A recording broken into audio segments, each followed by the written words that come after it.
Welcome to தெய்வாஸ் தெய்வீகம். ஸ்ரீ சுப்பிரமணிய ஹிருதய ஸ்தோத்திரம் தியானம். ஷட்வக்த்ரம் ஷிகிவாகனம் த்ரிநயனம் சித்ராம்பராலங்கிருதம் வஜ்ரம் சக்திமசிம் த்ரிசூலம் அபயம் கேட்டம் தனுஷ்சக்ரகம் பாஷம் குக்குடம் அங்குஷம் ச வரதம் தோர்பிர்ததானம் சதா ध्यायामीप्सितसिद्धितं शिवसुतं श्रीध्वातशाक्षं गुहं सत्यलोके सदानन्दे मुनिभिः परिवेष्टितं पप्रच्चुर्मुनयः सर्वे ब्रह्माणं जगतां गुरुं भगवन् सर्वलोकेश सर्वज्ञः कमलासन सदानन्दज्ञानमूर्ते सर्वभूतहिते रत बहुधा प्रोक्तमेतस्य गुहस्य चरितं महत् हृदयं श्रोतुमिच्छामः तस्यैव क्रौञ्चभेदिनः ब्रह्मोवाच शृण्वन्तु मुनयः सर्वे गुह्याद्गुह्यतरं महत् सुब्रह्मण्यस्य हृदयं सर्वभूतहितोदयं सर्वार्थसिद्धिदं पुण्यं सर्वकार्यैकसाधनं धर्मार्थकामदं गुह्यं धनधान्यप्रवर्धनं रहस्यमेतद्देवानाम् अधेयं यस्य कस्यचित् सर्वमित्रकरं गोप्यं तेजोबलसमन्वितं प्रवक्ष्यामि हितार्थं वः परितुष्टेन चेतसा हृत्पद्मकर्णिका मध्ये ध्यायेत् सर्वमनोहरम् अत हृदयं सुवर्णमण्डपं दिव्यं रत्नतोरणराजितं रत्नस्तम्भसहस्रैश्च शोभितं परमाद्भुतं परमानन्दनिलयं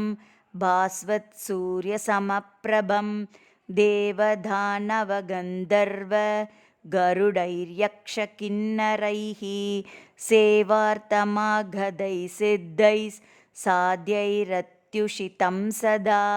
महायोगीन्द्रसंसेव्यं मन्दारतरुमण्डितं मणिविद्रुमवेदीभिर्महतीभिरुदञ्जितं धन्मत्येनन्दरत्नश्रीचटामण्डलशोभितं रत्नसिंहासनं दिव्यं रविकोटिसमप्रभं सर्वाश्चर्यमयं पुण्यं सर्वतः सुपरिष्कृतं तन्मध्येष्टदलं पद्मम् उद्यदर्गप्रबोधयं निगमागमरोलम्ब लम्बितं चिन्मयोदयं दिव्यं तेजोमयं दिव्यं देवताभिर्नमस्कृतं ते दीप्यमानं रुचिभिर्विशालं सुमनोहरं तन्मध्ये सर्वलोकेशं ध्यायेत् सर्वाङ्गसुन्दरम् अनन्तादित्यसङ्काशम् आश्रिताभीष्टदायकम् अचिन्त्यज्ञानविज्ञान तेजोबलसमन्वितं सर्वायुधधरं दिव्यं सर्वाश्चर्यमयं गुहं महार्घरत्नखचित षट्किरीटविराजितं शशाङ्कार्तकलारम्य समुद्यन्मौलिभूषणं मदनोज्ज्वलगोदण्डं मङ्गलभ्रुविराजितं विस्तीर्णारुणपद्मश्री विलसद्वातक्षेक्षणं चारुश्रीवर्णसम्पूर्णं मुखशोभाविभासुरं मणिप्रभासमक्रश्रीस्फुरन्मकरकुण्डलं लसद्धर्पणदर्पाट्य कण्ठस्थलविराजितं दिव्यकाञ्चनपुष्पश्री नासापुटविराजितं मन्दहासप्रभाजाल मधुराधरशोभितं सर्वलक्षणलक्ष्मीभृत् कम्बुकन्धरसुन्दरं महानर्गकमहारत्न दिव्यहारविराजितं समग्रनागकेयूर सन्नद्धभुजमण्डलं रत्नगङ्गनसम्भास्वत् कराग्रश्रीमहोज्ज्वलं महामणिकवाटापवक्षस्थलविराजितम् अतिगाम्भीर्यसम्भाव्य नाभीनवसरोरुहं रत्नश्रीकलिताभद्दल सन्मध्यप्रदेशकं स्फुरन्कनकसंवीत पीताम्बरसमावृतं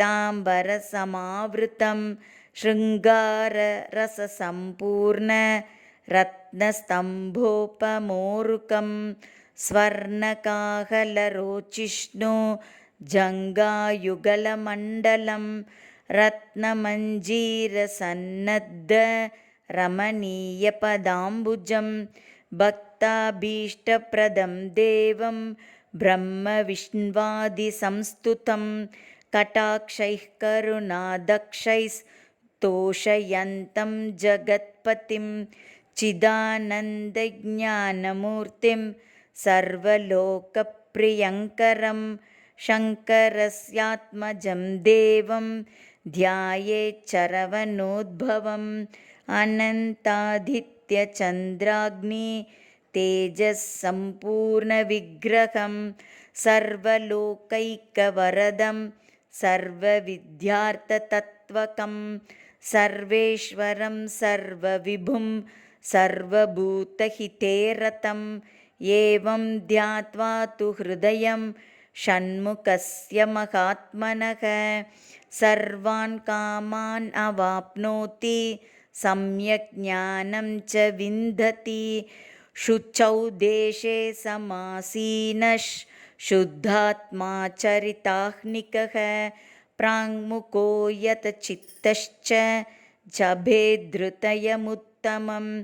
सकृद्देवमनुं जप्त्वा सम्प्राप्नोत्यखिलं शुभम् इदं सर्वागहरणं मृत्युदारिद्र्यनाशनं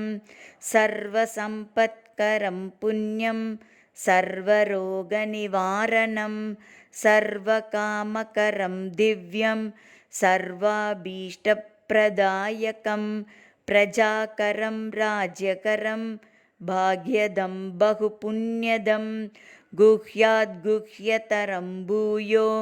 देवानामपि दुर्लभम् इदं तु न तपस्काय न भक्ताय कदाचन न चाशुश्रूषवेदेयं न मदान्ताय गर्हिचित् सच्चिष्याय कुलीनाय स्कन्दभक्तिरताय च सदामभिमदायेदं दातव्यं धर्मवर्धनं य इदं परमं पुण्यं नित्यं जपति मानवः तस्य श्रीभगवान् स्कन्दः प्रसन्नो भवति ध्रुवम् इति श्रीस्कान्दपुराणे सुब्रह्मण्यहृदयस्तोत्रम्।